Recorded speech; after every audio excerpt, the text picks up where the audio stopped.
नमस्कार। आज हम सब मिलकर रामायण की दुनिया में एक कह सकते हैं गहरी डुबकी लगा रहे हैं। हाँ बिल्कुल। हमारे पास रामायण आदर्श जीवन की महागाथा किताब के कुछ खास अंश हैं, तो कोशिश ये रहेगी कि इनमें जो मोती छिपे हैं उन्हें निकालें। बिल्कुल और इन अंशों के जरिए हमारा मकसद सिर्फ कहानी दोहराना नहीं है, नहीं, बिल्कुल नहीं। बल्कि उसके जो गहरे संदेश हैं, जो महत्वपूर्ण मोड़ हैं, उनको समझना है। जैसा इस किताब में बताया गया है, उस पर ध्यान देना है। सही। तो कहानी की शुरुआत करते हैं अयोध्या से। राजा दशरथ। हाँ, स्रोत बताते हैं कि उनकी 3 रानियां थीं, कौशल्या, कैकेयी, सुमित्रा। पर संतान कोई नहीं थी शुरू में। फिर उन्होंने यज्ञ किया जी। और उस यज्ञ के बाद उन्हें 4 बेटे हुए, राम, भरत, लक्ष्मण और शत्रुघ्न। कौशल्या से राम, कैकेयी से भरत और सुमित्रा से लक्ष्मण और शत्रुघ्न। हाँ, और राम, जिन्हें विष्णु का अवतार भी माना गया है, वो कहानी के बिल्कुल केंद्र में है। ठीक है, तो इसके बाद आता है बालकांड। इसमें स्रोत बताते हैं कि ऋषि विश्वामित्र आते हैं हाँ, और वो राम और लक्ष्मण को अपने साथ ले जाते हैं। राक्षसों से यज्ञ की रक्षा के लिए, है ना।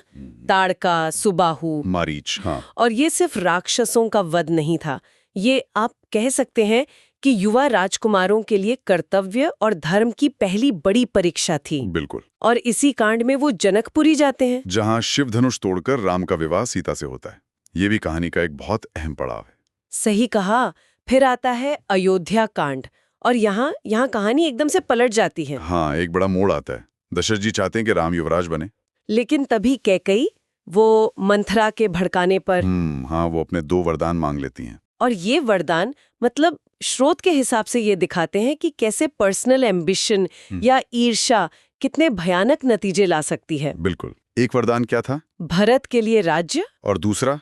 राम के लिए 14 साल का वनवास। और राम का जो रिएक्शन था वो तो कमाल का है। हाँ, वाकई उन्होंने कोई सवाल नहीं किया, तुरंत पिता की आज्ञा मानी। और सिर्फ राम ही नहीं, सीता और लक्ष्मण भी साथ चल दिए। जी। और इस त्याग को, इस वियोग को राजा दशरथ सह नहीं पाए। वो प्राण त्याग देते हैं। और भरत का किरदार भी यहाँ देखने लायक है। बहुत ज्यादा। वो जाते हैं राम को लौटाने, मना करने। लेकिन राम नहीं मानते, तो भरत क्या करते हैं?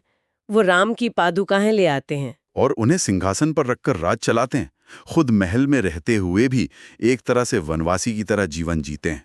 ये कर्तव्य निष्ठा की मतलब एक जबरदस्त मिसाल है। सही कहा। इसके बाद आता है अरण्यकांड। इसमें वनवास का जीवन है। और पंचवटी में वो शूरपणखा वाला प्रसंग। हाँ, स्रोत उसे एक ऐसी घटना के तौर पर दिखाता है जहां अपमान और गुस्सा, उसके नतीजे कितने विनाशकारी हो सकते हैं। लक्ष्मण उसका नाक काट देते हैं। और फिर बदले की भावना से रावण मारीच की मदद लेता है। वो सोने का हिरण बनकर आता है। और सीता का हरण हो जाता है, रावण उन्हें लंका ले जाता है। ये सब घटनाएं एक दूसरे से जुड़ी हुई हैं।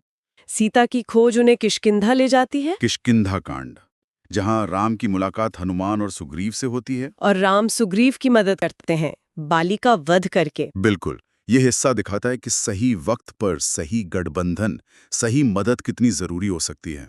और फिर सुग्रीव की वानर सेना सीता की खोज में निकल पड़ती है। इसके बाद आता है सुंदर कांड।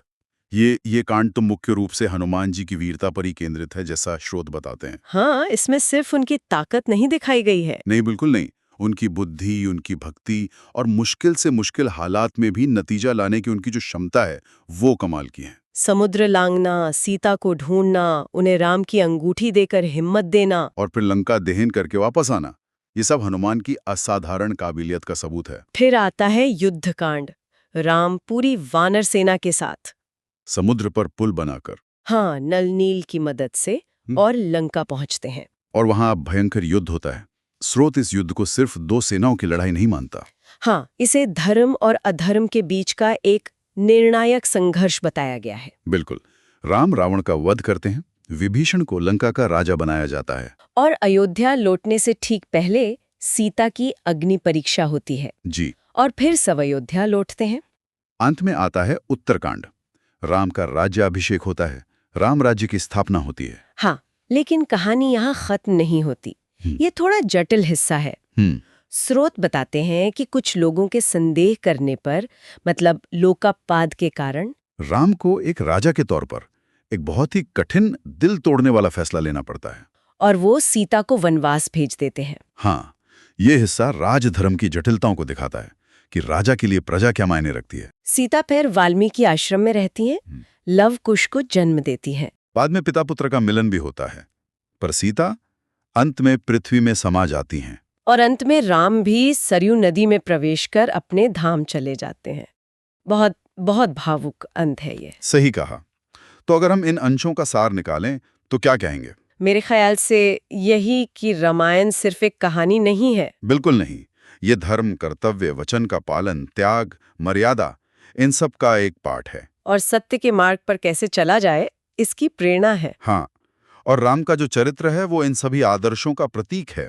एक आदर्श पुत्र, आदर्श भाई, आदर्श पति और आदर्श राजा। स्रोत इस बात पर बार बार जोर देता है। बिल्कुल। और जाते जाते श्रोताओं के मन में एक विचार छोड़ जाते हैं कि रामायण में जो आदर्श दिखाए गए हैं, जैसे कर्तव्य का पालन, सत्यनिष्ठा और वो जो राम राज्य की एक कल्पना है, हाँ, क्या आज के समय में हमारे समाज में, हमारे शासन में इनकी कोई जगह बची है या इनकी कोई प्रासंगिकता हो सकती है? सोचने वाली बात है।